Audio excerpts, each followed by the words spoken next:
Hey, I'm just watching some more of the Nancy Guthrie case, trying to keep up with what's been going on with it. It's February 21st. Still really haven't got anywhere. But what has it been? 22 days she been missing. Remember with the four kids in Idaho that got killed by the Koberger dude? I guess they said it took, what, 39 days or something like 43, something like that, to arrest him. It didn't seem like that long, but so we still in the it feel like it's moving slow, but in actuality, it's probably not because, like I said, it took like anywhere between 39 and 43 days to catch him. So hopefully, we still, you know, we might be still early into this, but let's see what they talking about. We'll say alleged kidnappers to borrow from the media, sort of life imitating art. But it's unusual when in this case, family members are borrowing from art, so to speak. Not bad or not good. I'm not even saying that, but they chose those words. I would think not coincidentally in the long run.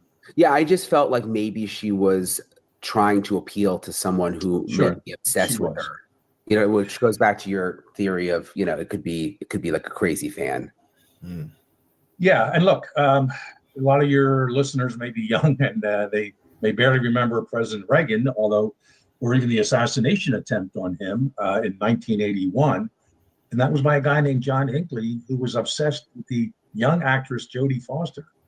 And this is before actors and actresses would be putting their political, stuff out there. And I don't think anyone even knew her politics back then, and maybe even now, I don't know. But stalkers, people suffering from erotomania, will do really strange things. Sometimes they do hurt their actual victims. The actress, I forget her name, but she was in the show, in a mid-'80s show. Man, mental health, man. Mental health in this country is something we got to get under control. Not knowing if that's the case here, but like you're talking about with some of these stalkers and stuff, and this very well could be a crazed Savannah Guthrie fan. That's somebody that's obsessed with her, and that could have done this to her mom. And she was murdered by her stalker. So the bottom line is these things do happen, and I'm, as a part of me hoping that maybe this is an obsessed fan and he never could get to Savannah, and he thinks he has some sort of a connection to her, so he just wants to keep her mother in a room somewhere and have these ongoing discussions with her about Savannah when she was young, and is there any chance she would like me? I know this is way out there in terms of a theory, but I look at the Elizabeth Smart kidnapping in Utah back in the early 2000s. Again, that was sex-oriented, not related to this type of an abduction, but that person just wanted to keep that young woman in his possession, more or less, and keep her alive to fulfill the ongoing fantasy he had about her. And he was doing very bad things to her. I'm not suggesting, if that's the case here, it's happening to Mrs. Guthrie, but there are people out there whose brain synapses don't connect like ours do, and your audience, and then something like this, if they can't get Savannah, maybe this is the closest they can get. So I'm hoping for this sort of possibility, which would mean maybe Mrs. Guthrie is still alive, but we just don't know, of course. So let's move on now. So we were talking about what this person may have been acting like before the, I guess, abduction, we'll call it. Tell me now, what should people be looking for in the after? Sure. And actually, Ray and I, my, again, Cold Red co-host Ray Carr and I broke this post-offense behavior into two parts. And one of it's pre-video release. So again, after the abduction, but like that first week before the video came out, and then after the video. So this is the post-offense behavior after the abduction, but before the video came out. And it's basically just a few bullet points here, but altered behavioral activity, especially the weekend of January 30th through February 1st. After that, this person's schedule is modified. He's more often in one place or less often in one place. Missing work, missing family functions, odd late night hours, out of town, or claims to be for unclear reasons, and perhaps driving a rental car, but for no apparent reason.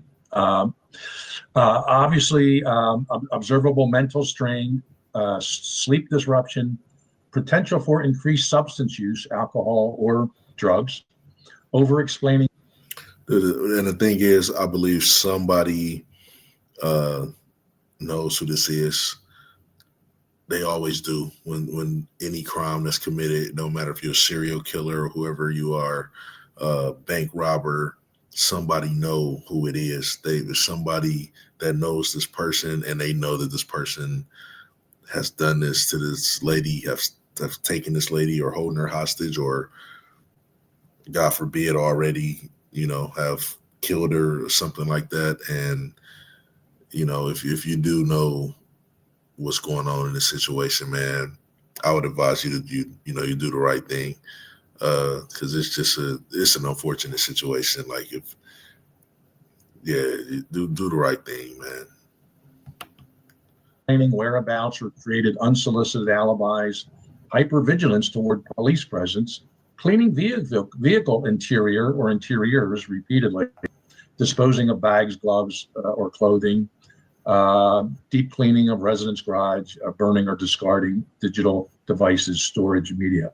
So again, all the serial offenders we've talked to over the years, at least some of these categories are what they engage after they commit a crime, especially one that goes high profile and is and there's a lot of media coverage. And let me just swing right into the post-offense behavior after the video was released.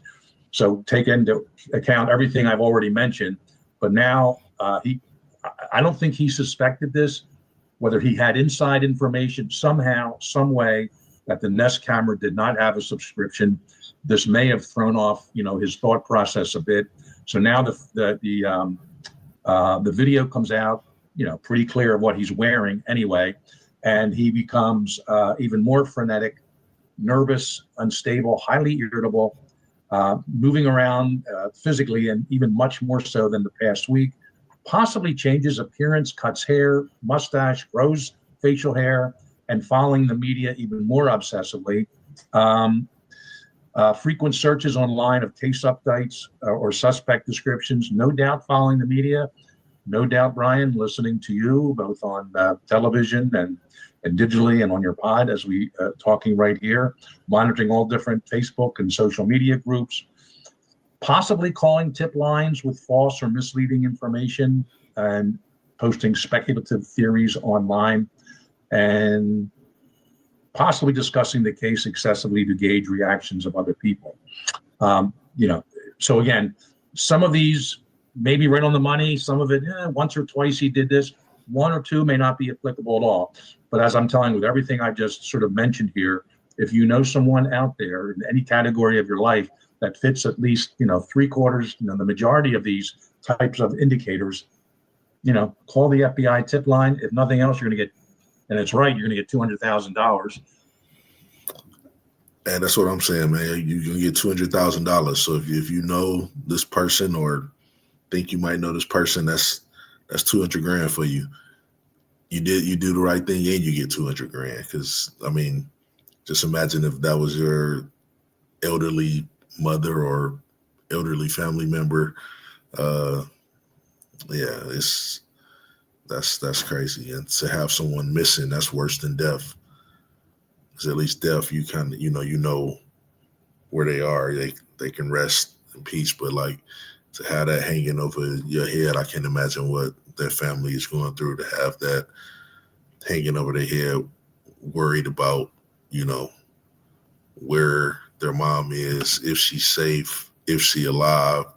It's just the worrying aspect of it just would drive you crazy. So I don't know what y'all think about this case. Like I said, this case has just been intriguing me since it happened, man. I keep up on it. Every day I'm looking at it, and when I wake up, I'm looking to see if any news change, if they have any suspects or anything like that. So it's been very, it's had my attention and much of the nation's attention. So again, FBI hotline. If you know anything, know somebody, get you a quick 200 grand. Feel good about doing the right thing. The kidnapper out there, if you got the lady, if she's still alive, I would, leave her somewhere and get out of Dodge if that's how you feel like, and let them know where you left her. Like, you know what I'm saying? Just we would like to see the lady get returned home to her family if she's still with us. It's not something you'll get away with. And I know you feel like you might get away with it, but you're not going to get away with it. They're going to catch up with you. It might take some time, but they will. But what y'all think about this case, man? What's y'all feelings about it? Let me know. See if I'm the only one that, feel how I feel about it, or really just captivated by it.